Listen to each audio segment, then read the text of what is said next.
We're sharing Shabbat with you from here so that we can test our technology and make sure everything is running smoothly as we head into Rosh Hashanah and then Yom Kippur. So we hope you can hear and see everything and that everything runs smoothly. If not, we have just a few days to get things ready as we will celebrate High Holy Days together shortly. Anything to add there? No, I think that's exactly what we're doing. So if you've got a problem, let us know. Let us know. Because if you don't let us know, we cannot fix it. That's a rule. And don't tell us like after the high holidays are over, because that doesn't help either. This is true. Yes, please let us know. We're going to begin with a song. Brian will be leading us in Hine Matov, how good it is for us to be together. Hine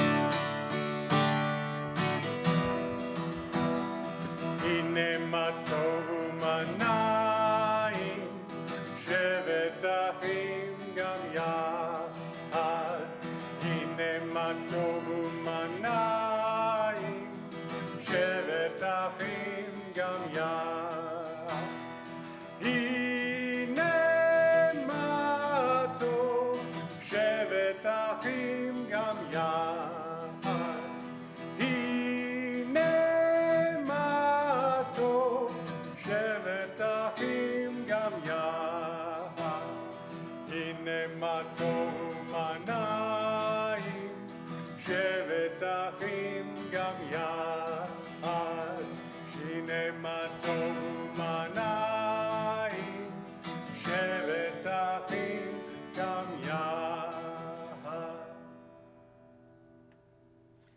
So I noticed, like me, you didn't sing either because you wanted to actually hear Brian. And it's oftentimes that rabbis, I'll speak for myself. This rabbi's voice is not that good. And some of you probably have heard me sing over the years, so I try not to because I'm close to a microphone. I don't know about you, but just me. I've been told, stay away from the mic and don't sing. Okay. I was actually allowed to be part of middle school choir on the condition that I lip sync. So I understand. We have the same teacher. That's exactly what happened. We were about to go to a big competition. And I can't think of her name now. And she said, Bob, stop singing. Just move your mouth. Wow. I do know her name. We'll talk after That's the service. right. We may have the same. And so now you understand why we're rabbis. As children, we were told to keep our mouth shut, not to say anything, and we were desperate to talk, so we became rabbis. I think we digressed. I think we have. Let's think about Shabbat. Oh, really? You can start us off. The days flow into one another without interruption. Time races on. The Sabbath is our means to divert time, a stepping off point, pausing with friends and loved ones to observe, then rejoice in the wonder-filled coincidence of living. There can be a sense of pleasure in every given breath, blessed with taste to savor and warmth to give and to receive, bestowed with gifts of sight and sound. We are obliged to cherish and revel in each smile, in every musical note. The Sabbath also awakens us to the silence between the notes. It speaks of contemplation, the quiet delight of literature, of unhurried walks, of rare conversation. The Sabbath can be our interlude, our ritual pause in this lively current, our signal to step more lightly, to appreciate more profoundly, to dive more deeply into the questions that life is asking. The candles of Shabbat stand before us, waiting to meet the flame, longing to share their warmth, ready to shed their light. Like those who came before us, like all people, we find comfort and fear in flame, endless swirl of fascination, mystery, and awe. Like those who came before us, like all people, we are graced with the desire and the will to understand. So we continue our ancestors' search for answers, pushing away the darkness of ignorance. The flames they saw as magic and beyond comprehension became flames of knowledge and hope. But still we look with wonder, inspired by their beauty and power. We embrace the flames of Shabbat. We embrace the light, our vessel of mystery and understanding. As we light our Shabbat candles, we celebrate our journey, our quest, and our moments of peace. May the light of our people shine. May the light of Shabbat cast its warmth in our homes.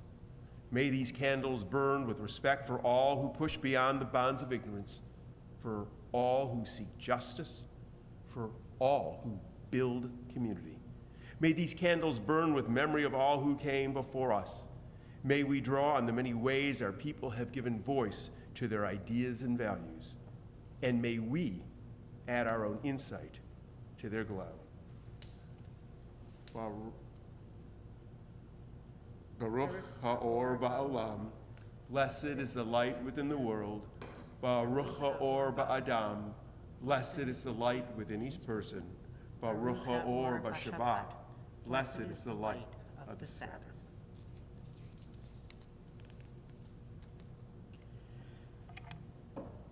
May I discover the ability to feel the pain of others, work for others, among others, and there come to feel a part of that to which I belong. May I discover the ability to be alone, so that I can go out of doors each day among the flowers and the trees, among the birds and all that live, beneath the sky of stars and planets, and there come to feel a part of that to which I belong. May I discover the ability to sit in silence, so that I may hear not the voices of others, but my own voice, the beat of my heart, the sound of my breath, the utterance of my soul, and here come to be a part of that to which I belong.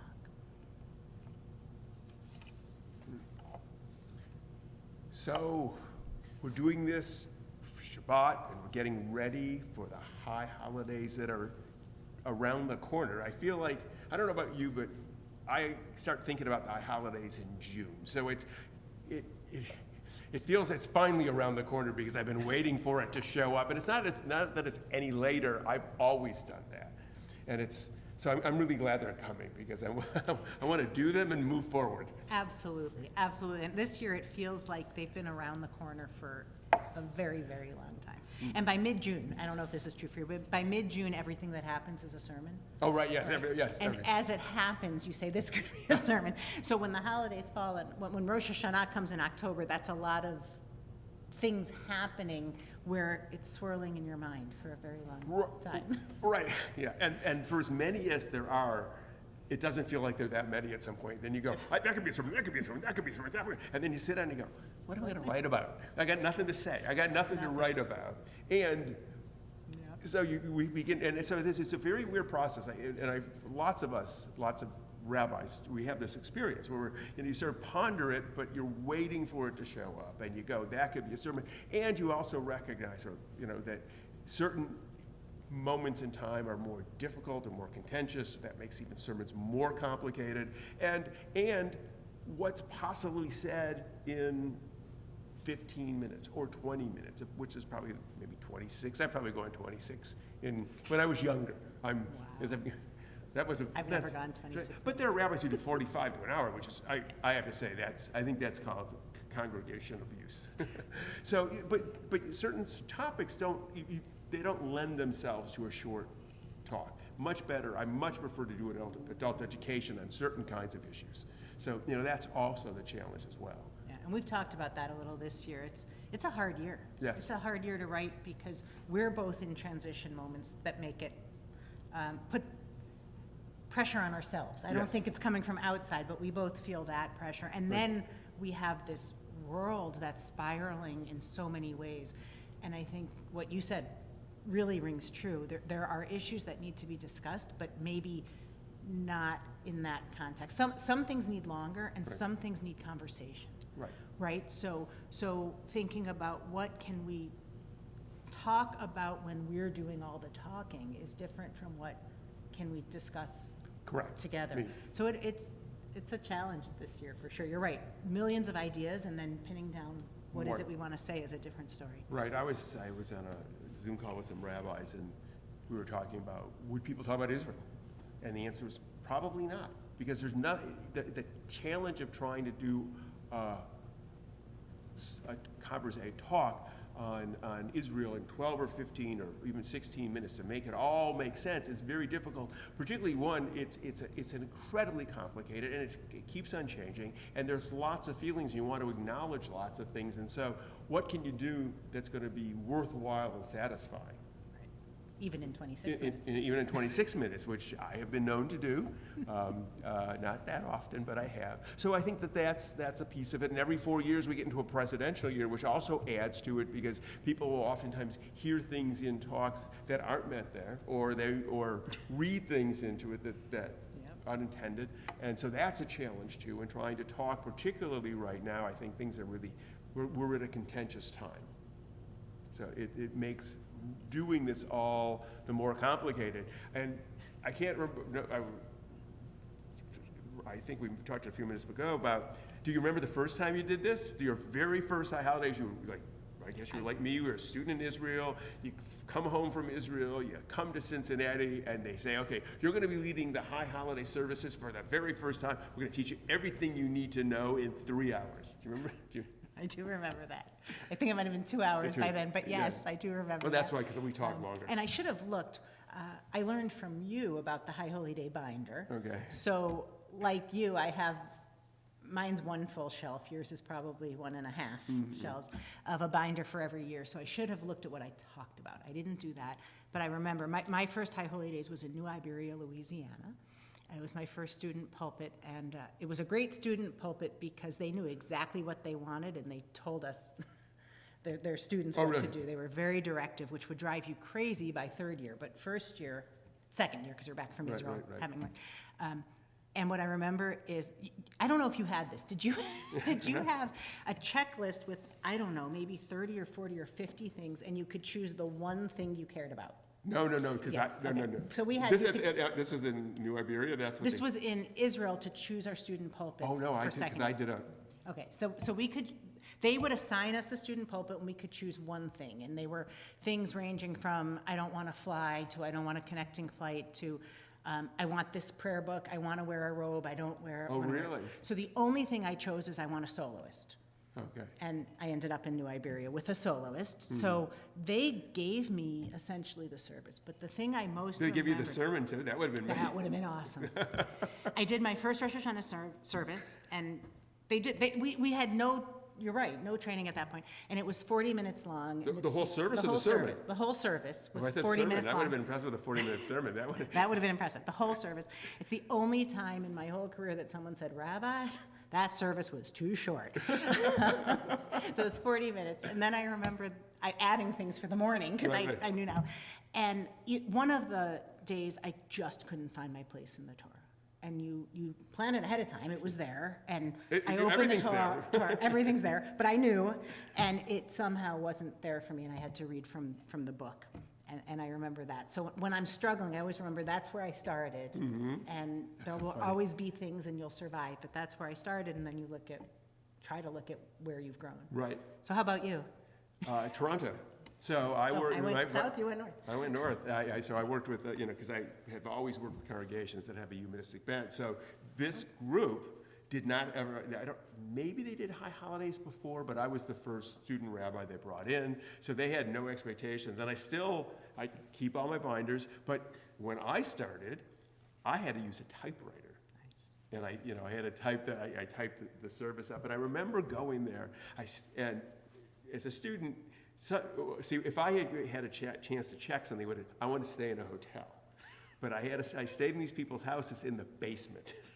And it's this really this bizarre memory of, sort of getting dressed in a little sort of a verstuckana, and it wasn't sort of like it was sort of a messy little basement with a little bathroom and a little shower, and getting all ready for my first high holidays, and then just walking and going and doing that, and leading services for the first time. And I actually went back and forth to Toronto, but I do remember that and trying to figure out what I was going to talk about, and for what I was doing, I was actually talking about the philosophy of the congregation. Right. And then I remember doing the first high holidays when I was a student at Beth Adam. That was in 1980, and then I did actually Rosh Hashanah evening in Cincinnati, and I flew overnight to Washington, D.C. and did services in the morning for another guy. So I do, I sort of remember them, and I think I've gotten better.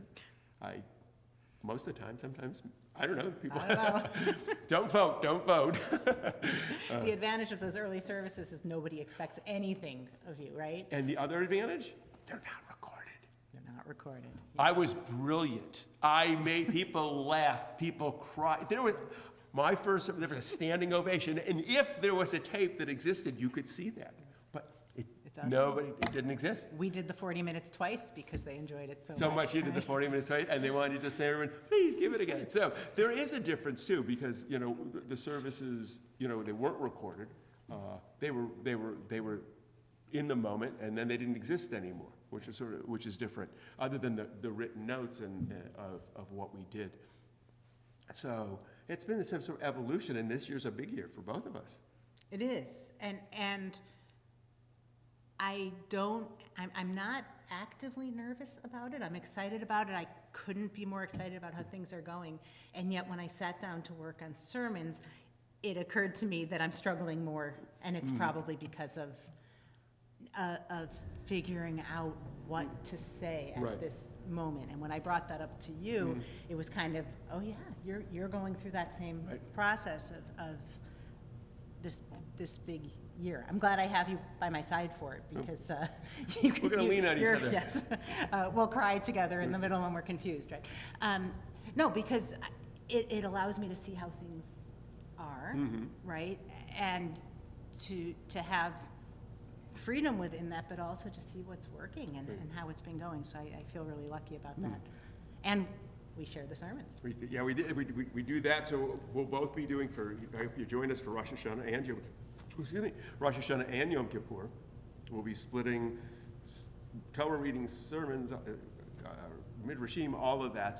So you'll have a chance to do that. And I'm going to apologize beforehand, because I've been doing it, and I just sort of get into a routine. So if I step on not literally step on your toes, but if I get up and you see her dragging me or dragging me off, that's okay. Because sometimes you just sort of get in that routine. You do. I mean, you sort of go into this is what I do now. This is what I do now, and it actually bizarrely, and it takes more work to get out of the zone, to get out of my routine, to remember what I'm not going to do, than just to do it. So it's going to be more. Yes.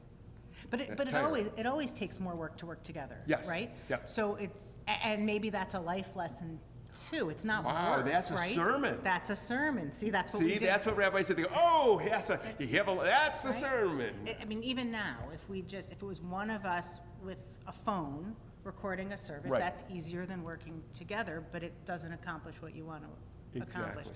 So it's absolutely true, because someone's counting on you to do the right thing. Right. The one other thing I want to say, as I was listening to you and what we've been saying, we've talked a lot about sermons.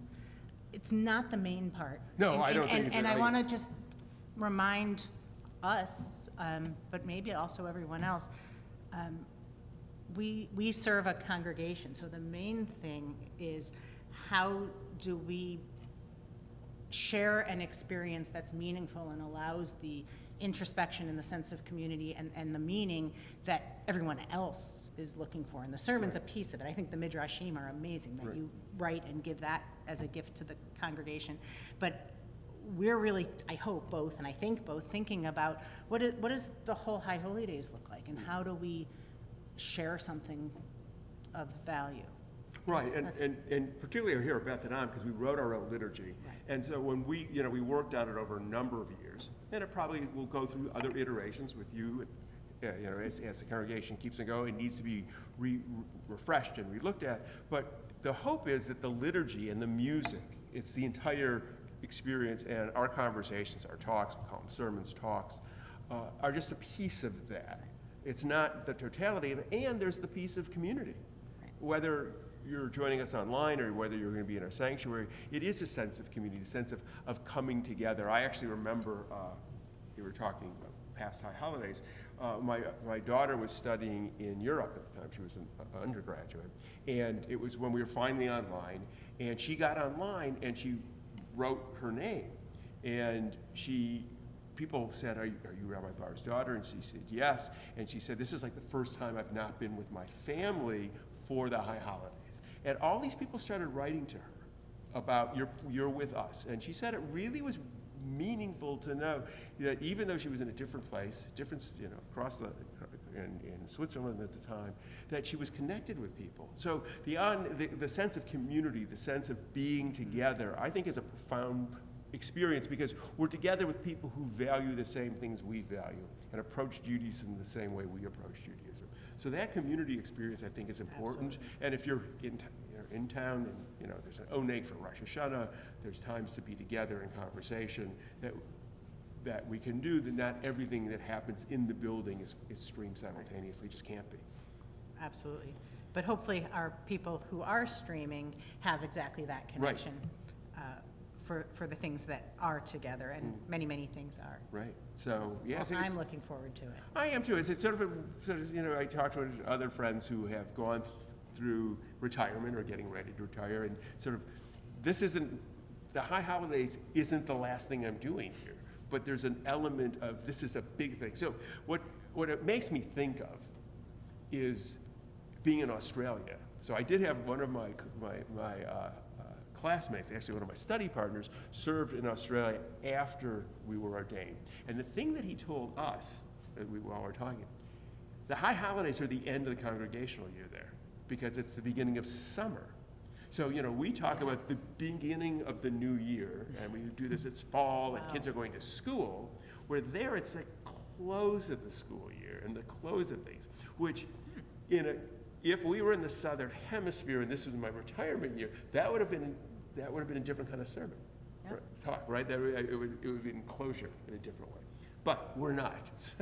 So here and we I are. don't think we can change that very quickly. I don't think that but isn't there a whole thing about the earth flipping every so many millions of years, north and south? I think there's a. So if we're hitting that year. If we're hitting that year in the next couple of days, one, we're all going to be really confused, and two, but it would give a great talk. You'd have to start writing again, though. I'd have to write again. That's the other problem. You write way too early, things change in life, and then you have to rewrite. Right.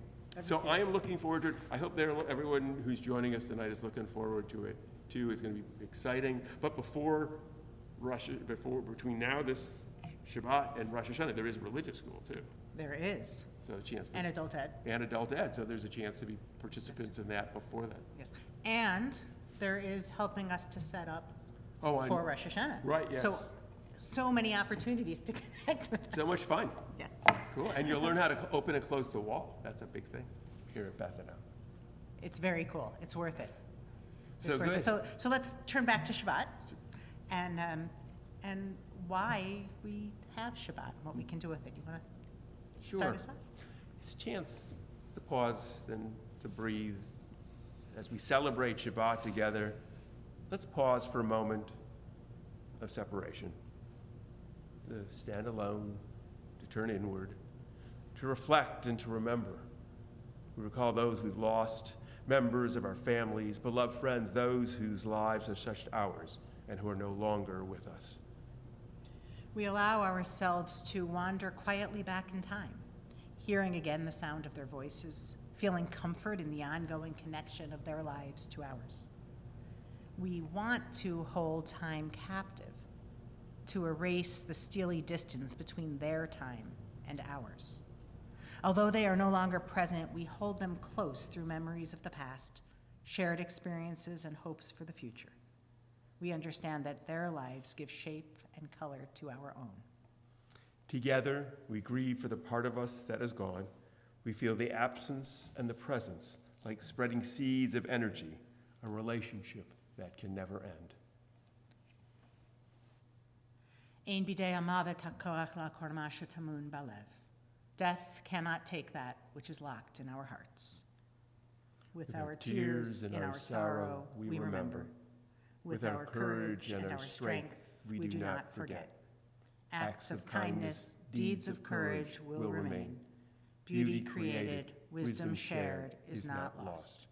With our tears, in our sorrow, we remember. Im dama'ot be'einenu, be'et evlenu, nishmar al zecher achuvenu. With our tears, in our sorrow, we remember. Zecher Tzadik Livracha, may the memory of good people bless our days. Let the Sabbath be a time for believing in what could be and seeing with new eyes.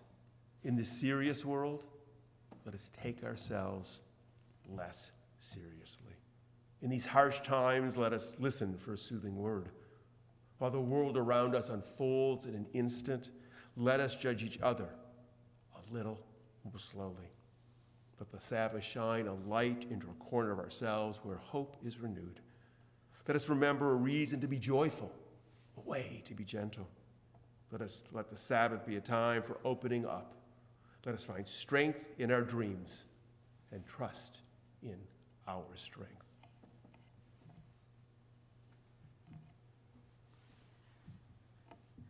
We celebrate the fruit of the vine and the bounty of nature as we lift the cup and sip its wine.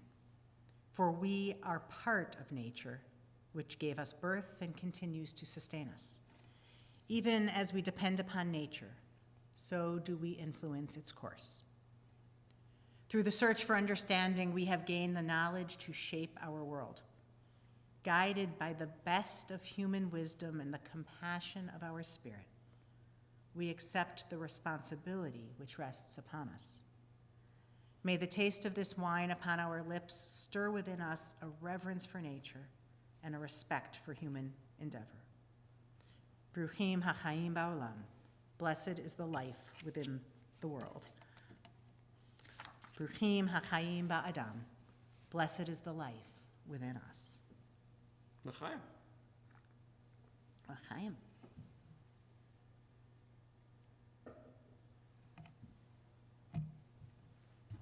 We thank you for joining us this evening. Would you like to end with our blessings? May we know blessings those who are near. May we know blessings those who are far. May the Sabbath bring its goodness to everyone soon, wherever they are. May we know blessings through the day. May we know blessings through the night.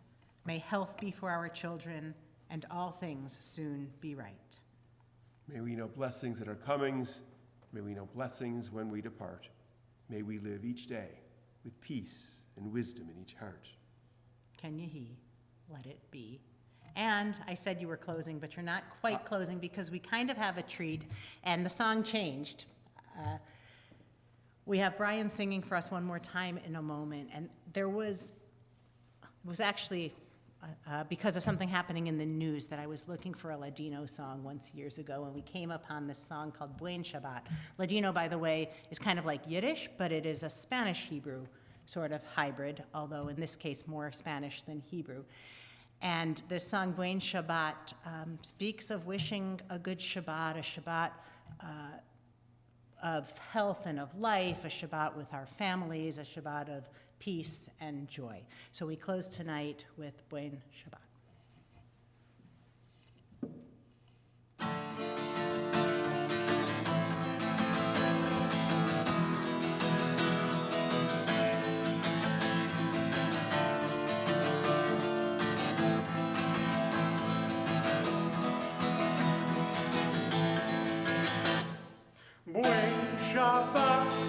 Buen Shabbat, cum salud y vida.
Thank you to Brian for leading us in song. Shabbat Shalom to everyone. We look forward to seeing you in person or online on Sunday and then on Wednesday evening as we begin Rosh Hashanah together.